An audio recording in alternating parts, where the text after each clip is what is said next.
1절부터 14절까지입니다. 누가복음 2장 8절에서 14절까지입니다. 신약성경 89페이지입니다. 누가복음 2장 8절부터 다 찾으셨으면 한 절씩 교독하겠습니다. 그 지역의 목자들이 밤에 밖에서 자기 양떼를 지키더니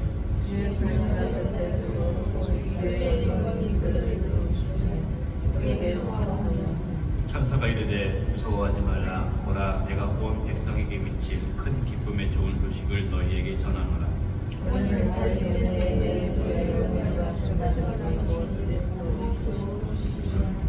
너희가 가서 강보에 쌓여 구유에 누워 있는 아기를 보리니 이것이 너희에게 표적이니라 하더니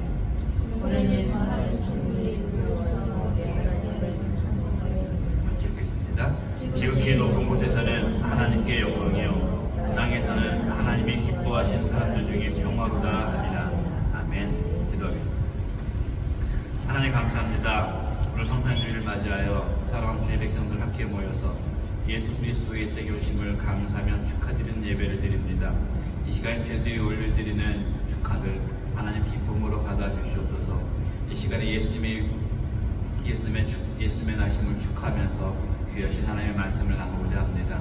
이 시간도 주님 역사에 주셔서 예수님께서 왜 이 땅에 오셨는지, 내가 왜 예수님의 오심을 기뻐해야 되는지 얘들아 알게 하시고, 그 안 것을 나만 갖고 그치는 것이 아니고 나가서 증거할 수 있는 우리 모두 될 수 있도록 인도하여 주시옵소서.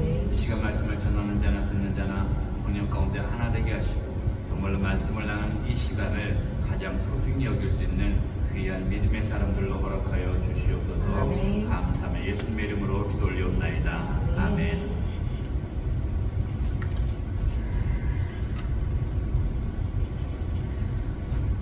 메리 크리스마스입니다. 예수님께서 우리를 위해서 이 땅에 오신 사를 축하를 드립니다. 크리스마스 계절이 되면은 누구나 뭔가 좋고 또 기쁜 일이 생길 것을 기대하고 때로는 계획하면서 보냅니다. 특별히 교회에서는 1년 중에 가장 중요한 절기로 성탄 예배를 드리고 있습니다. 이렇게 성탄 축하 예배를 드리는 것은 우리를 구원해 주시려고 하늘의 높은 자리를 버리시고 이 땅에 오신 예수님을 생각하면 마땅히 너무나 당연한 일인 것입니다. 하지만 정작 성경의 주인공 되시고 성탄절의 주인공 되시는 예수님이 이 땅에서의 출생은, 이 땅에서의 탄생은 그렇게 쉽지가 않았습니다. 로마 왕제 가이사 아우구스토가 사람들에게 명령해서 모든 사람들은 자신의 고향으로 돌아가서 호적을 정리하라고 했습니다. 그래서 예수님의 육신의 아버지인 요셉은 다윗의 후손이었기 때문에 아내 마리아와 함께 유대에 있는 베들레헴으로 가야만 했습니다. 그런데 마리아는 예수님을 잉태한 중이어서 여행길이 쉽지가 않았을 것입니다. 더군다나 베들레헴에 딱 들어가 보니까 이미 수많은 사람들이 와 있어서 여관은 꽉 찼고 요셉과 마리아가 먹을 만한 방은 없었습니다.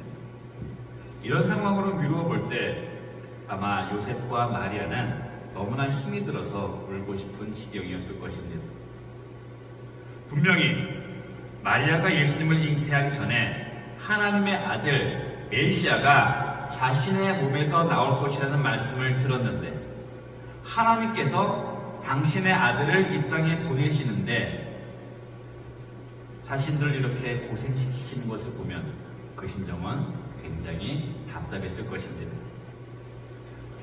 우리가 잘 알듯이 마리아와 요셉은 결국 방을 찾지 못하고 짐승들이 있는 마구간에서 아기 예수님을 출산하게 되었고, 아기 예수님은 강보에 쌓여 짐승들이 밥을 먹는 구유에 모셔졌습니다. 무사하게 아기 예수님은 탄생을 하셨는데 예수님과 요셉, 마리아 그들의 행색은 여전히 초라하고 불편하기만 했습니다.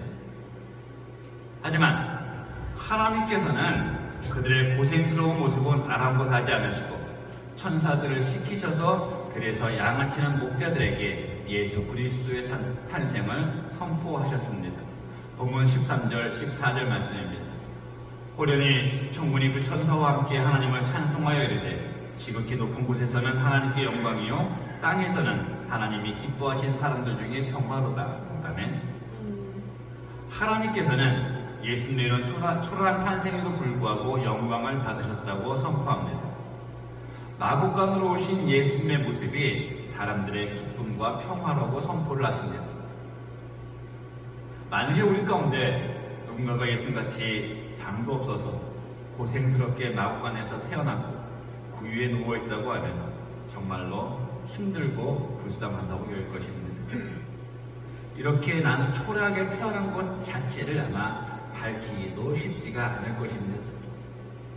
그런데 하나님께서는 그렇게 초라하게 태어나신 당신의 아들 예수님에 대해서 하늘에는 영광이요 땅에는 기쁨과 평화라고 선포를 하셨습니다. 우리가 생각하는 영광, 평화, 기쁨의 기준과 하나님께서 생각하시는 영광, 평화, 기쁨의 기준과는 다른 것이었습니다. 그리고 하나님께서는 당신의 기준에 의해서 인류 역사에 이르러 가장 큰 영광이 되고 기쁨의 소식인 예수님의 탄생 소식을 가장 높은 권력과 위치에 있는 사람들이 아닌 당시에 가장 천시되던 직업 중에 하나였던 목자들에게 전해주셨습니다. 성탄의 기쁨을 누리고 있고 또 누리려고 하는 우리는 어떤 것을 기쁨의 기준으로 삼고 있습니까? 우리의 기준, 내가 생각하는 기준의 기쁨과 행복입니까? 아니면 하나님의 기준인 영광과 기쁨입니까?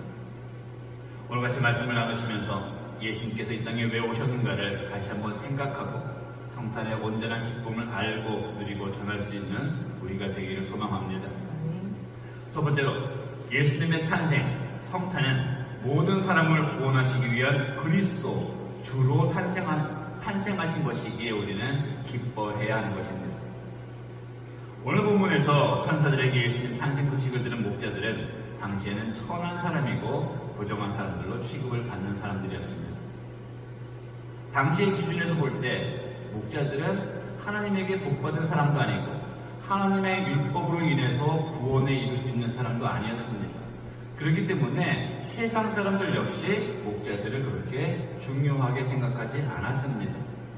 그런데 우리 하나님께서는 가장 먼저 그들에게 예수님의 탄생 소식을 알려주셨습니다. 10절 말씀 봅니다. 천사가 이르되 무서워하지 말라. 보라, 내가 온 백성에게 미칠 큰 기쁨의 좋은 소식을 너희에게 전하노라.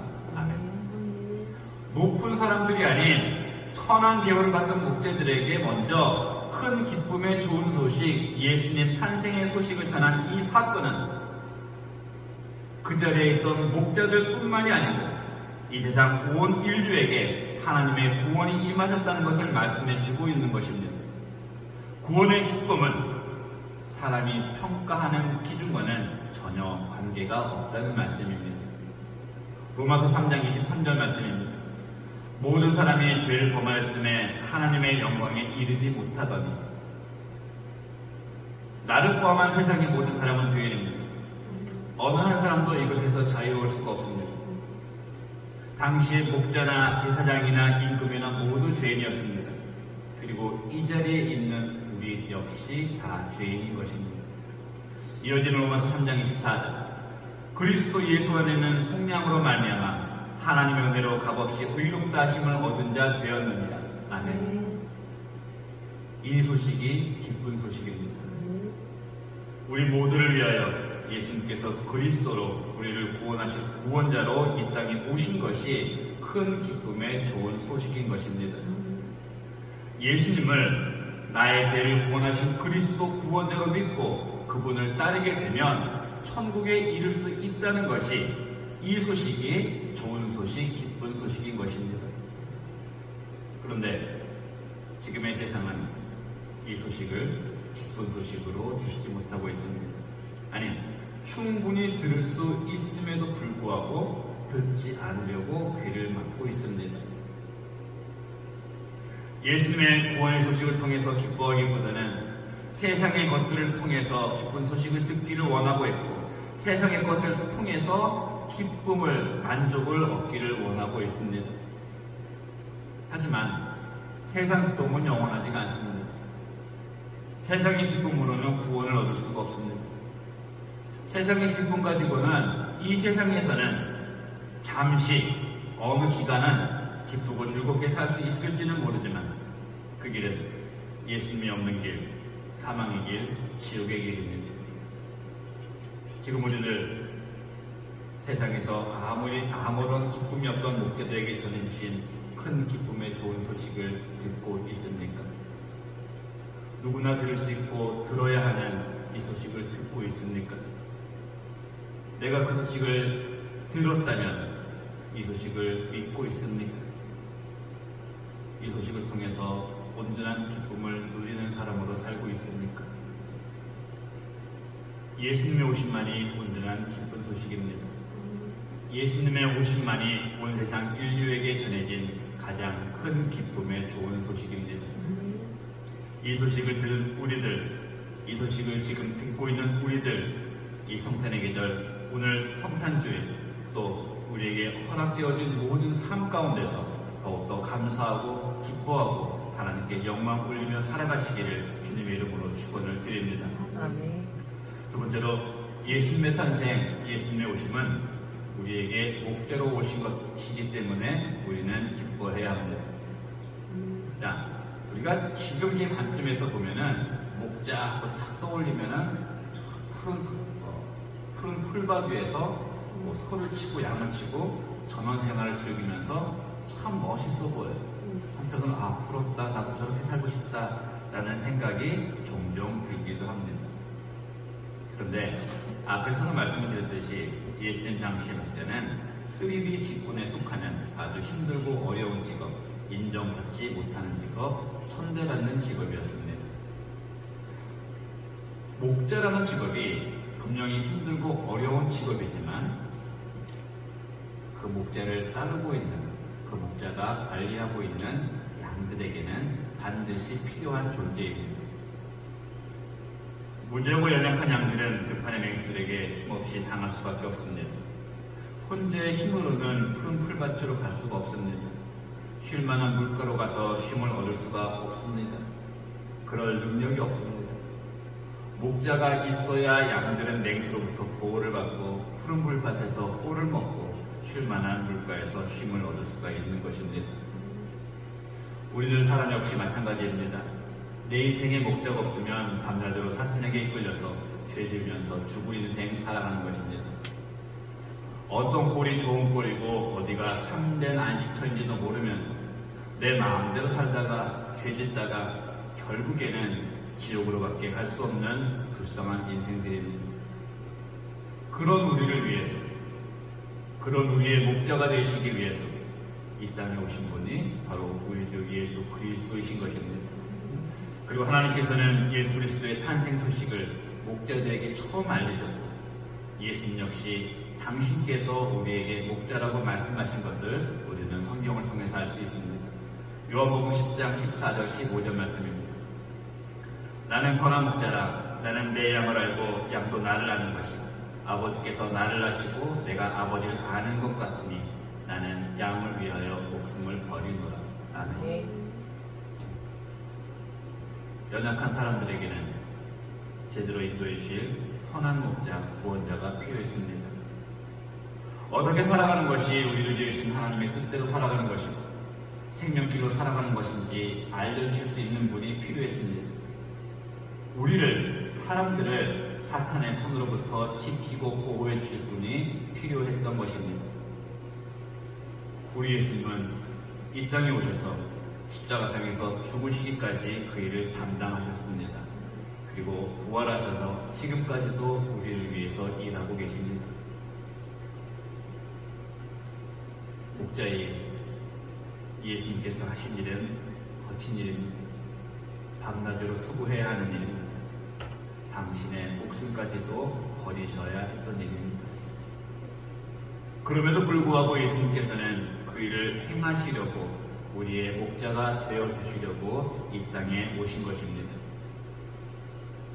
목자가 양을 돌보는 일은 자신의 벌이를 위해서가 아닙니다. 양을 사랑하기 때문입니다. 예수님께서는 나를 사랑하셔서 이 큰 일을 감당하시려고 이 땅에 오셨습니다. 예수님께서 나의 목자가 되어주시기 위해서 이 땅에 오셨습니다. 이 소식이 기쁜 소식입니다. 이 소식보다 더 좋고 기쁜 소식은 없습니다. 이 기쁨을 온전히 누리는 올해의 성탄절이 되기를 소망합니다. 이 기쁨을 온전히 감사하는 올해의 성탄절이 되기를 소망합니다. 그리고 이 기쁨을 나만 가지고 있는 것이 아니고 아직도 이 기쁜 소식을 듣지 못하고 있는 사람들에게 이 기쁜 소식, 예수님의 소식을 내 삶을 통해서 충분히 증거하며 살아나가는 우리 모두가 되시기를 예수님의 이름으로 축원을 드립니다. 세 번째로 성탄의 온전한 기쁨을 누리기 위해서는 이 기쁨을 나눌 수 있는 우리가 되어야 하는 것입니다. 4세기경에 터키에 해당하는 미라시에 성 니콜라우스라는 주교가 살았습니다. 니콜라우스는 선행을 많이 한 사람이었습니다. 하루는 동네에 가난해서 결혼을 하지 못하는 세 자매가 살고 있었는데 니콜라우스 주교는 세 자매를 도와주기로 결심을 하고 아무도 모르게 금주머니를 굴뚝으로 떨어뜨렸습니다. 그런데 신기하게도 그 금덩이는 자매들이 벽에 걸어둔 양말 속으로 들어갔고 그 금으로 세 자매는 결혼을 했다고 합니다. 그래서 양말을 걸어두는 풍습이 생겼고 산타클로스가 굴뚝으로 들어온다는 생각을 하게 되었다고 합니다. 성 니콜라우스가 죽은 후에도 12세기 초 프랑스 수녀들이 니콜라우스 축일 전날인 12월 5일에 니콜라우스가 과거에 행했던 것처럼 아이들에게 선물을 주었고 그 풍습이 유럽 전역에 확대가 되었습니다. 그리고 17세기에 아메리카 신대륙으로 이주한 네덜란드 사람들이 자선을 베푸는 사람을 성 니콜라우스라는 이름 대신 산테클라스라고 부르게 되었고 이것이 지금의 산타클로스가 되었다고 합니다. 니콜라우스 주교는 예수님을 믿는 사람으로서 그의 삶을 통해서 예수님으로부터 받은 그 구원의 기쁨을 다른 사람들에게 전해줄 사람이었습니다. 우리가 지금 어렵다 하면서도 그럼에도 불구하고 지금 이렇게 풍요로운 시절에 하나님으로부터 많은 복을 받고 살고 있는 우리들 어떤 삶을 살고 있습니까? 날마다 교회에서 예수 그리스도의 사랑을 나눕시다 하면서 과연 우리는 얼마나 그 사랑을 나누고 있습니까? 성탄, 예수님의 오심은 나누러 오신 것입니다. 아니, 우리에게 다 주러 오신 것입니다. 그 주심을 통해서 우리는 큰 기쁨의 좋은 소식을 들었고 그 소식을 통해서 구원이라는 선물, 하나님의 자녀가 된 선물, 그리고 이렇게 평안하게 살아갈 수 있는 선물을 받은 것입니다. 그런데 지금도 정말로 아직도 많은 사람들은 지금 이 자리에 앉아있는 우리와 같은 삶을 살지 못하고 있습니다. 우리가 힘들다고 어렵다고 말을 해도 우리가 갖고 있는 힘듦과 어려움하고는 비교도 할 수 없이 어려움 가운데 살고 있는 사람들이 너무나도 많이 있습니다. 우리는 이 성탄주일에 함께 모여서 감사 찬송을 부르고 있는 이때에 병상에 누워서 고통받고 있는 분들도 있습니다. 우리는 좋은 음식을 먹고 마시며 함께 축하하는 이 계절에 단 한 끼의 음식이 없어서 굶어가고 있는 사람들이 너무나도 많이 있습니다. 우리는 이렇게 좋은 환경에서 예배를 드리고 있는데 마음껏 찬양하고 기도하지 못하고 있는 사람들이 있습니다. 우리는 예수님의 오심이 왜 기쁜 소식인가를 알고 있지만 아직도 많은 사람들 복음을 듣지 못하고 있습니다. 신명기 15장 11절 말씀입니다. 땅에는 언제든지 가난한 자가 그치지 아니하겠으므로 내가 내게 이르노니 너는 반드시 내 땅 안에 내 형제 중 곤란한 자와 궁핍한 자에게 내 손을 펼지니라. 아멘. 내가 예수님께서 이 땅에 왜 오셨는지를 아는 사람이라면 나누는 삶을 살아야 합니다. 우리 교회의 모습이 다른 교회의 모습으로 세워지기 위해서는 더 많이 나누고 섬기는 교회가 되어야 합니다.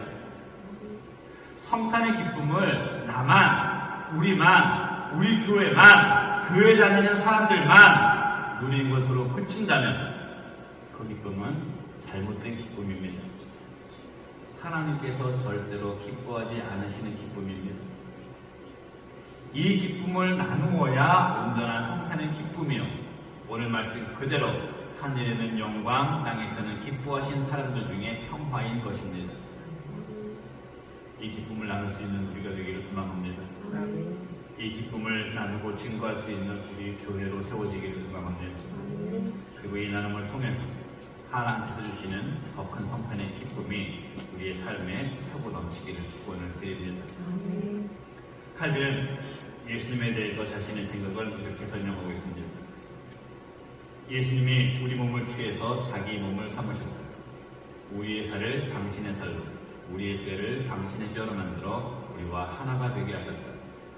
만일 예수님이 하나님뿐이라면 예수님은 죽음을 느낄 수 없었을 것이다. 만일 예수님이 사람뿐이라면 죽음을 정복할 수 없었을 것이다. 그래서 예수님은 참 사람이시요 참 하나님으로 오셨다.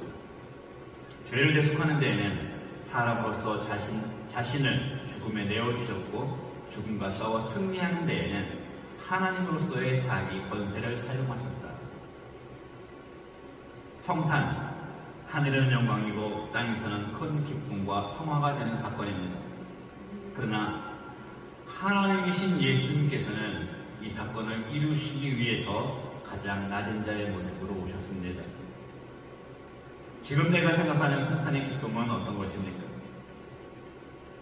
예수님께서 우리에게 어떤 기쁨을 주시기 위해서 이 땅에 오셨는지를 깊이 기억하며 살아가는 우리가 되어야 합니다. 예수님의 오심은 온전한 기쁨, 가장 큰 기쁨은 우리를 위해서 그리스도로, 메시아로, 구원자로 이 땅에 오신 것이기 때문에 기뻐해야 합니다. 예수님의 오심이 온전한 기쁨인 것은 연약한 우리를 도우시고 지키시기 위해서 이 땅에 오신 것이기 때문에 기뻐해야 합니다. 그리고 이 기쁨, 복음의 기쁨, 구원의 기쁨을 나만 소유하는 것이 아닙니다. 나만 꽉 움켜잡고 있는 것이 아니라 예수님의 오심으로 해서 얻은 기쁨을 내가 예수님처럼 나누고 섬길 때에 그 기쁨은 온전한 기쁨이 되는 것입니다. 이 사랑하는 성도 여러분들, 이 시대를 살아가는 우리들, 지금의 세상은 전쟁, 환경, 사람들의 가치관, 또 살아가기 위한 우리들의 모습 때문에 기쁜 소식보다는 슬프고 안타까운 소식을 많이 접하면서 살아가고 있습니다. 그러나 오늘 이 자리에서 예배를 드리고 있는 우리는 예수님의 오심을 통해서 기쁜 소식을 알고 있는 사람들입니다. 예수님께서 오신 이 기쁜 소식은 세상에 어떤 힘들고 어려운 소식들을 이겨낼 수 있는 가장 강력한 힘이 있는 소식입니다. 다시 한번 우리를 위해서 이 땅에 오신 예수님의 성탄을 축하를 드립니다. 이 기쁜 소식을 듣고 믿고 행해서 이 힘들고 어려운 세상을 이겨내고 우리의 모든 인생 가운데 온전한 기쁨, 성탄의 기쁨이 충만한 삶을 살아가는 우리 모두가 되시기를 우리를 위해서 큰 기쁨의 좋은 소식으로 이 땅에 오신 예수 그리스도 이름으로 축원을 드립니다. 기도하겠습니다. 큰 기쁨의 좋은 소식으로 이 땅에 오신 예수님 감사를 드립니다. 우리를 위해서 이 땅에 오신 예수님 감사를 드립니다. 우리를 구원하기 위해서 이 땅에 오신 예수님 감사를 드립니다. 우리를 도우시고 지키기 위해서 이 땅에 오신 예수님 감사를 드립니다. 그 큰 기쁨의 좋은 소식으로 오신 예수님을 알고 믿는 우리들, 이 소식을 나만 갖고 있는 것이 아니고 나누고 전하여 더 큰 기쁨을 누리고 증거하고 하나님께 영광 올려드리는 우리 모두 될 수 있도록 인도하여 주시옵소서. 감사하며 예수님의 이름으로 기도 올리옵나이다. 아멘.